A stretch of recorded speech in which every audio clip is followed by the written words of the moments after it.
What's up, everybody? Welcome to Podcast Now Plus. I'm Alex, and in this video, I want to talk about the Lord of the Rings Gollum DLC. Some pretty interesting DLC at that. And so this article that we're going to read from is coming from Push Square, great website, and they had spotted this. I didn't know this, and once I saw it, I had to talk about it. So what we have here is two different editions of the game, right? So there's the base edition that's $50, okay? But now if you go look up, there's a $60, right? And it's more like the enhanced, right? Like the special kind of edition for the game. So what really stands out here, though, is, well, what do you get if you pay the extra $10, okay? And I want to say flat out, to open it up, I think what we're about to talk about is a really, really bad thing. I really don't like it. I think the comments are going to kind of back me up, or they definitely do on Push Square. A lot of people absolutely hate this. But I do want to be fair, just for a second. There's more than just this that's part of that $10, right? So you're paying $10 extra. I believe you're getting 6 extra things,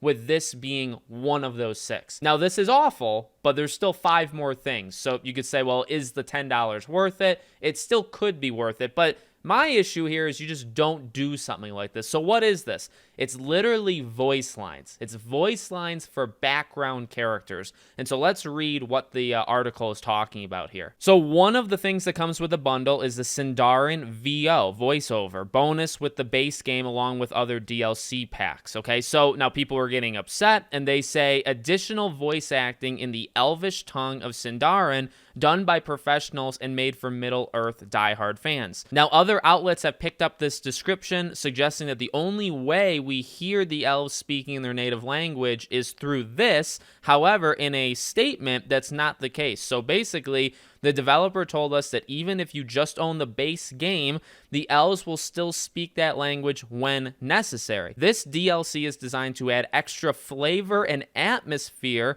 to the more random NPCs you encounter as you work your way through the game. Sindarin voiceover expansion adds additional Sindarin lines to some of the characters in the background. While traversing through Mirkwood and other parts of Middle-earth, Gollum will be able to hear to various dialogues between elves. These dialogues add to the atmosphere and world building. They went the extra mile, hired professional voice actors who were trained by lore experts, yada, yada, yada. So, in some of the comments on Push Square, very, very funny, and maybe suggest you guys check it out. You know, when they talk about atmosphere and world building, that is one of the comments on Push Square where they say, can you imagine a developer saying that DLC is needed to provide more atmosphere? That's a big one to me. In fact, I didn't even really catch that the first time I was reading it. My initial thing is, if you're having background characters talking about background things and you think you need to charge extra money for that, that is ridiculous. That is insane.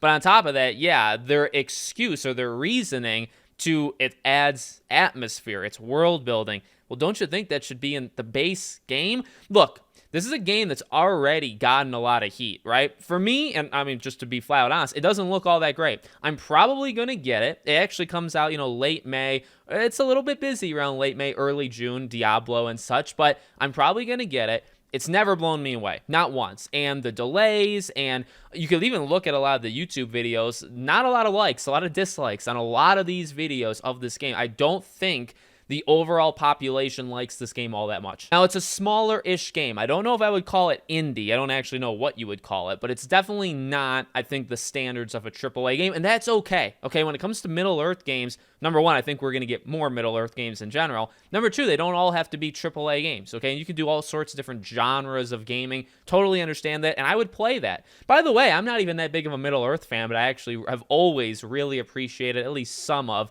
the video games. I really, really like at least some of them. So this one, for me, it's never stood out, ever. And then you do something like this. Now, again, am I going to pay the $60? No. Is this just one of, 5 other, there's 5 additional things to this for this, deluxe edition or whatever? Yes. But I mean, doesn't this show kind of mentality, right? Like, whoever made this decision, I don't know what they were thinking, because you just, why are we going backwards? It's something that the gaming industry, we had those movie tie-in games, then they disappeared for like a good 5-6 years, and then they kind of came back with a vengeance, and they were worse than ever before, right? Like, I don't know why certain things in the industry have to revert back to what happened before. We used to get these kind of bad, I don't even know a specific example like this, but I'm sure we did, right? These kind of DLCs, I guess I call them DLCs because they are, they are extra content, but like to pay extra money for, and how much is this? How many dialogue options are these characters going to say that's going to make it? I mean, is it $2 worth? So you pay the $10 more, $2 just because of these voiceover lines. Do we get like 20 of them? How much are these characters going to talk like this? Now, a thing that's important that they did say in the article, right? Like in the cutscenes and in like things that they already had it in. If they already had it in, it's already in, right? They're not like removing it. They're not stripping it down. This literally just gives like the background, like just background characters.